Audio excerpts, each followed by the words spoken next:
মহাসড়ক ও নৌপথে ঈদযাত্রার পরিস্থিতি জানাতে গাজীপুরের চন্দ্রা এবং সদরঘাট থেকে যুক্ত হবেন আমাদের সহকর্মী নাজমুল হুদা এবং মাইদুল ইসলাম হিমেল। আমরা শুরুতে যুক্ত হব নাজমুলের সঙ্গে। নাজমুল, জানাবেন মহাসড়কে এখনকার কি অবস্থা দেখছেন, কোনো যানজটের খবর আছে কিনা? আপনাকে ধন্যবাদ। আপনি যেমনটি বলছিলেন, এই মুহূর্তে রয়েছি গাজীপুরের চন্দ্রাতে, এবং গাজীপুরের চন্দ্রা ঠিক দুপুরের পর থেকেই কিন্তু সড়কের বেহাল অবস্থা। সেই অবস্থা হচ্ছে যে নাজমুল, ধন্যবাদ আপনাকে। দর্শক, আমরা এবারে যেতে চাই সদরঘাটে রয়েছেন আমাদের সহকর্মী মাইদুল ইসলাম হিমেল। হিমেল, জানাবেন সদরঘাটের কি অবস্থা? প্রত্যেকবারই আসলে লঞ্চ দুর্ঘটনা কিংবা দেরিতে ছাড়ার একটা প্রবণতা দেখা যায়, এখনকার কি অবস্থা দেখছেন আপনি? আরে ঈদ লাগছে মনে, খুশির জোয়ার সবখানে। আরে ঈদ লাগছে মনে, বিকাশ পেমেন্ট সবখানে।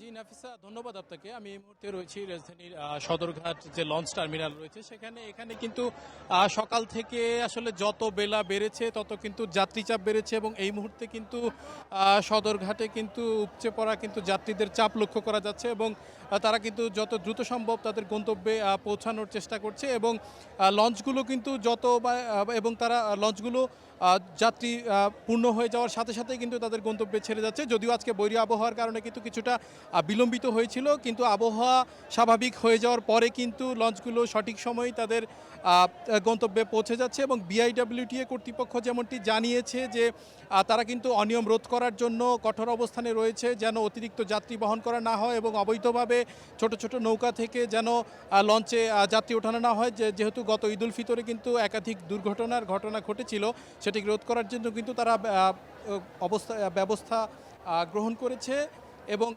সুশৃঙ্খলতা বজায় রাখার জন্য কিন্তু তারা সার্বিক প্রচেষ্টা চালাচ্ছে। হিমেল, ধন্যবাদ আপনাকে।